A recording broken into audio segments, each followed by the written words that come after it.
Chers frères et sœurs, sachez que les actes obligatoires du wudu sont en nombre de 6.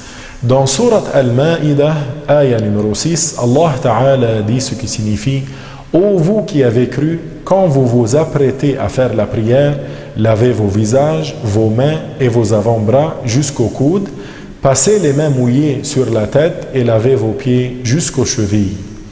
Premièrement, l'intention dans le cœur au moment de laver le visage. On dit dans son cœur, par exemple, je mets l'intention de faire le wudu. Deuxièmement, laver le visage de la limite du cuir chevelu jusqu'au bas du menton et d'une oreille à l'autre.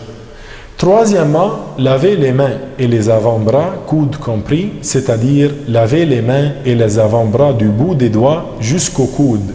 Le coude est l'os qui fait la jointure de l'avant-bras et du bras. Quatrièmement, passer la main mouillée sur une partie de la tête. Cinquièmement, laver les pieds jusqu'aux chevilles, c'est-à-dire chevilles comprises. Les chevilles sont les deux os qui dépassent au-dessus du pied. Sixièmement, respecter l'ordre, c'est-à-dire qu'on fait l'intention au moment de laver le visage, puis on lave le visage, ensuite les mains et les avant-bras, ensuite on passe la main mouillée sur une partie de la tête, puis on lave les pieds.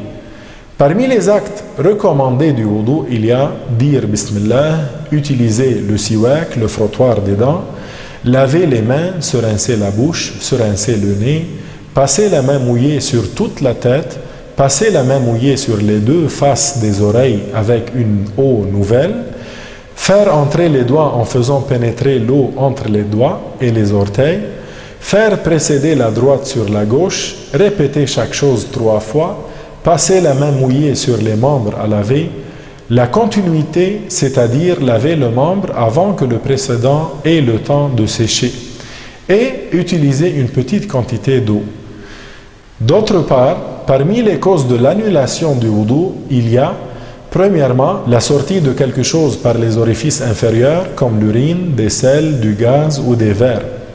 Deuxièmement, toucher le sexe ou l'anus d'un être humain avec le plat de la main par contact direct. Troisièmement, dormir autrement que dans la position assise, le postérieur bien collé à l'endroit où l'on est assis. Quant à la somnolence, elle n'annule pas le wudu. La somnolence, c'est l'état dans lequel on entend la parole, mais on ne la comprend pas et dans lequel on ne rêve pas. Quatrièmement, perdre la capacité de distinction. Donc, celui qui perd sa capacité de distinction par la folie ou l'évanouissement, son wudu est annulé. Ce qui est déconseillé, makrouh, dans le wudu, faire précéder la gauche sur la droite, laver plus que 3 fois les endroits à laver, gaspiller l'eau. La parole en disant autre que des paroles de bien, délaisser la tasmiya, ça veut dire délaisser de dire Bismillah en commençant le wudu. Voilà mes propos. Walhamdulillahi Rabbil Alamin.